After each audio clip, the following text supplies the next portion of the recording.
Welcome to Older Podcast. Today we are talking about something that affects nearly every family at some point. The moment a doctor looks at an older loved one and says, "I think surgery is the best option." Most people hear those words and feel relieved. They think, finally, a solution.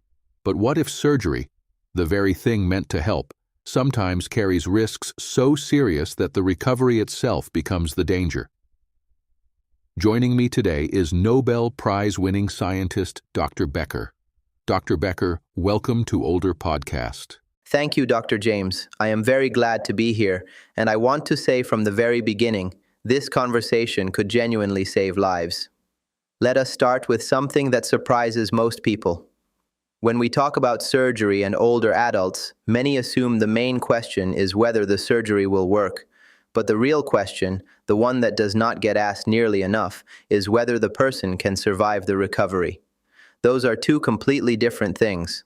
A surgery can go perfectly in the operating room, the incision can close beautifully, and the patient can still decline rapidly over the days and weeks that follow. This is the hidden truth that families deserve to understand. The reason this happens comes down to how an aging body responds to physical stress. After the age of around 60, the heart works harder to pump blood during and after surgery. The lungs take longer to clear out the effects of anesthesia, that is the medication used to keep someone unconscious and pain-free during an operation. The kidneys, which filter drugs from the blood, become slower and less efficient with age. And the brain, this is one that many people do not expect, can develop something called post-operative cognitive dysfunction. In plain terms, this means the person wakes up after surgery confused, forgetful, or mentally slower than they were before. Sometimes this is temporary, sometimes it is not. But here is the most important point I want people to take away early in our conversation. Age alone is not the real risk factor. The real risk factor is something called frailty. Frailty is not just being old. It is a condition where the body has lost enough strength and reserve that it struggles to bounce back from physical stress. A person can be 80 years old and not frail. A person can be 65 and be significantly frail. Among adults over the age of 75, roughly 40% meet the definition of frail. Among those over 85, that number rises to about 60%. And for frail individuals, surgery carries risks that are dramatically higher than most patients are ever told. So let us start right there. This man was doing everything right. 4 medications, perfect compliance. Why did none of that protect him? Because medication, as powerful as it is, addresses the symptom. His blood pressure number was high, so doctors gave him drugs to bring the number down. But nobody stopped to ask the deeper question: why are his vessels becoming so rigid and so damaged in the first place? The medication was managing the reading on the monitor. It was not touching the root cause happening inside the vessel walls.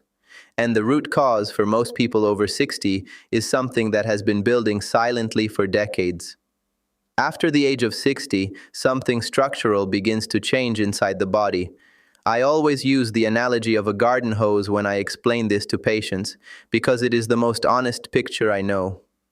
When you are young, your blood vessels are like a brand new garden hose, soft, flexible, elastic. They can stretch and absorb pressure changes the way a healthy hose does. But as we age, those same vessels begin to stiffen. They lose their elasticity. They become more like an old rubber hose left outside in the sun for 10 years, brittle, hard, unable to give. That distinction between surviving the surgery and surviving the recovery, I think most families have never thought about it that way. So, doctor, let us talk about specific surgeries. Where do you want to begin, and why? I want to begin with the heart, because open heart surgery is one of the most common major procedures performed on older adults, and the risks in frail patients are far greater than most people realize. The procedure I am referring to is called coronary artery bypass grafting, or CABG. Most people just call it bypass surgery. What happens during this operation is remarkable in concept but extremely demanding on the body. The surgeon stops the heart completely. A machine takes over the job of pumping blood and moving oxygen through the body while the surgeon works. Blood vessels are then rerouted, or bypassed, around the blocked arteries to restore blood flow to the heart. For a younger, healthy patient, this can be a life-saving procedure with a manageable recovery. For a frail older adult, the picture is very different. In frail elderly patients, the rate of major complications from open heart surgery can reach between 30 and 40%. These are not minor issues. We are talking about stroke, where blood flow to the brain is disrupted, leaving lasting damage. We are talking about kidney failure, severe confusion, and in some cases, the patient becomes dependent on a ventilator, which is a machine that breathes for them because their lungs cannot recover on their own. And in the highest risk patients, the mortality rate, meaning the chance of dying within 30 days of the surgery, can reach up to 15%. That is nearly 1 in 7 patients. What I want families and patients to know is that in many cases, there is an alternative.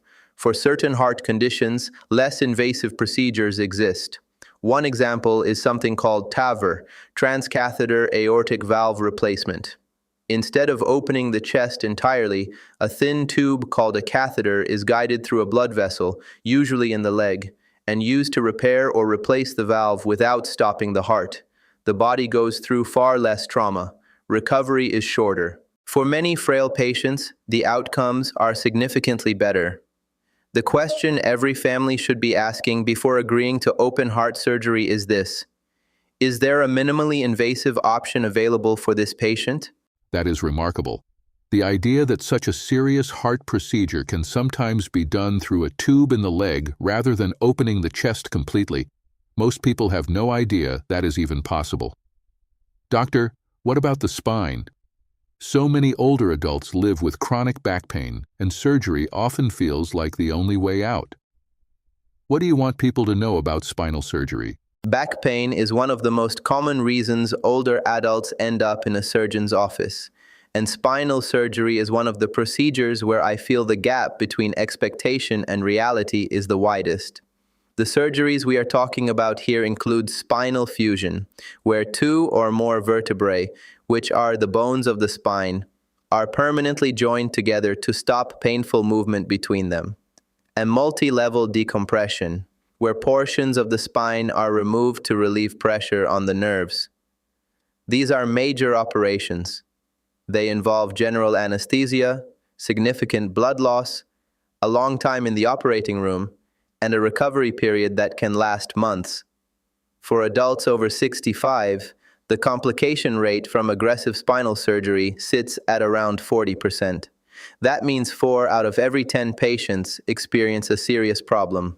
The complications are not trivial. Blood clots are common, and when a clot travels from the legs to the lungs, a condition called pulmonary embolism, it can be fatal. Infections, particularly deep infections around the hardware that surgeons implant in the spine, can require additional surgeries to address. There is also something called adjacent segment disease, when the bones next to the surgically fused area begin to break down over time because they are now carrying extra stress. This often leads to more pain and sometimes more surgery. But here is the part that I think people find most surprising, and that surgeons do not always communicate clearly. In many cases, aggressive spinal surgery does not actually produce better long-term pain relief than non-surgical treatments.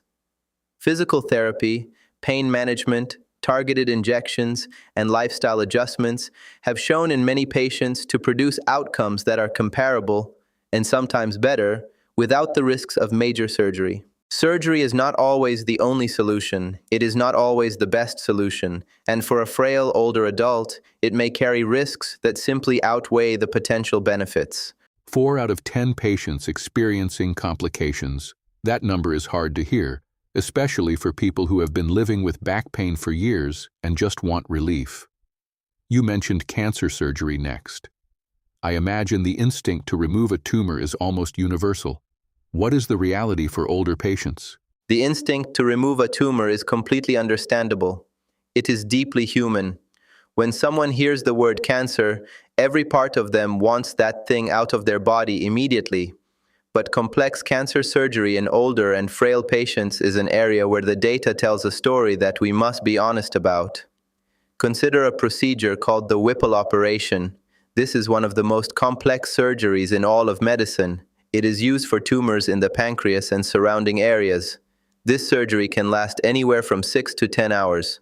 The surgeon removes parts of the pancreas, the small intestine, the bile duct, and sometimes the gallbladder. The body is under extreme stress for an extraordinarily long time. For a young, healthy patient with excellent reserves, this may be survivable. For a frail elderly patient, the risk profile is entirely different. Among elderly patients undergoing major cancer resections, meaning surgeries where significant portions of organs are removed, roughly 1 in 5 experiences what is called failure to rescue. This term means the patient develops a serious complication after surgery, and the body simply does not have enough reserve to recover from it.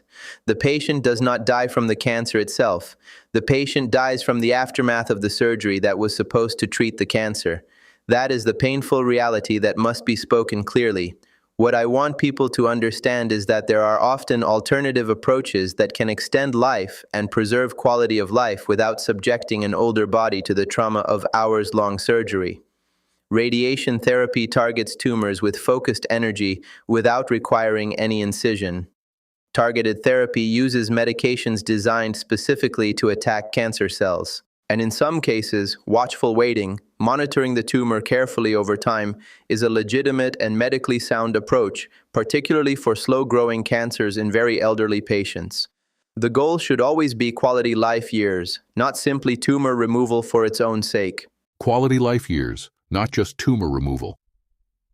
That is a phrase I think every family should write down before they walk into an oncology appointment.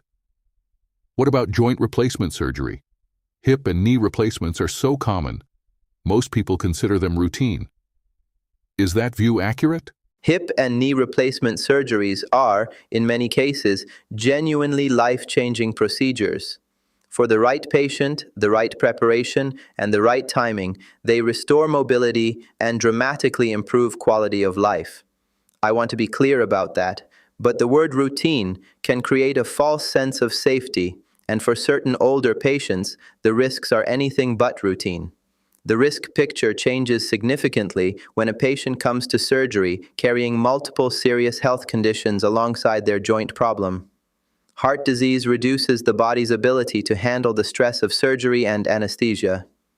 Diabetes slows healing and increases the risk of infection. Obesity puts additional strain on the heart and lungs during recovery. Kidney disease affects how the body processes the medications and fluids used during and after the procedure.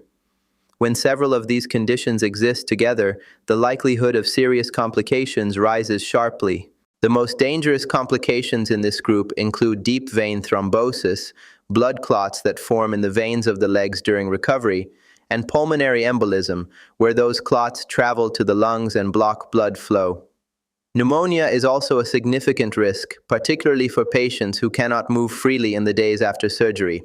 Hospital-acquired infections a patient catches while admitted for recovery, can turn a successful joint replacement into a prolonged and dangerous ordeal.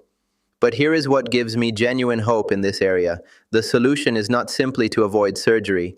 The solution is prehabilitation. This means intentionally improving the patient's physical condition before surgery happens, strengthening the muscles around the joint, optimizing blood sugar control, improving cardiovascular fitness, working with nutritionists to address deficiencies. Patients who arrive at surgery in better condition recover faster, experience fewer complications, and return to their lives more completely.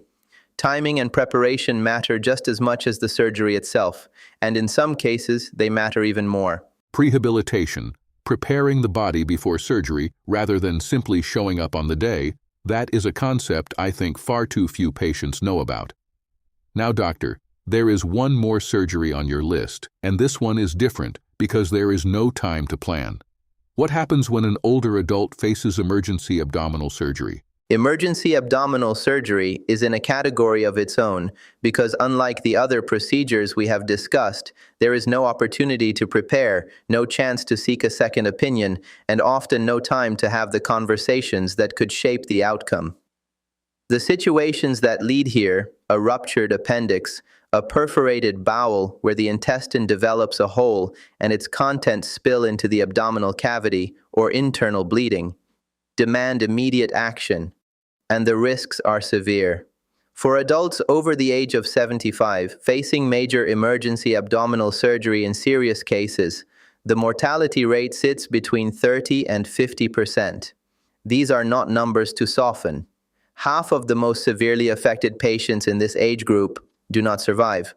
The reason is not simply the surgery itself, it is the body's response to simultaneous, massive stress. Multiple organ systems are overwhelmed at once.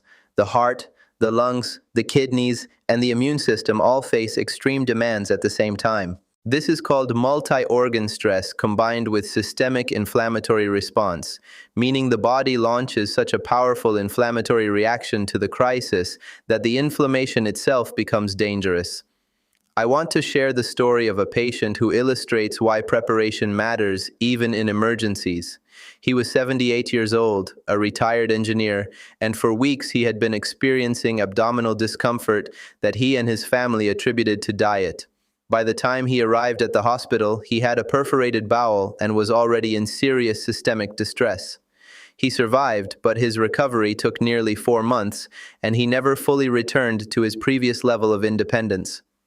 What struck me in speaking with his family afterward was how many warning signs had been present, and how, if they had discussed what to do when symptoms escalated, he might have arrived at the hospital days earlier when the situation was still manageable. This is why I believe so strongly that families, not just older adults themselves, but their children, their spouses, their closest people, need to have conversations about medical decisions before a crisis happens.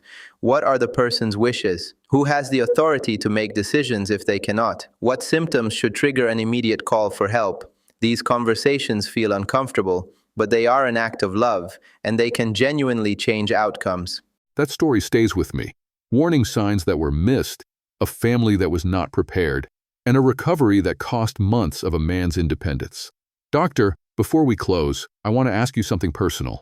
If you could give every listener over 60 just one piece of advice about surgery, one message to carry with them, what would it be?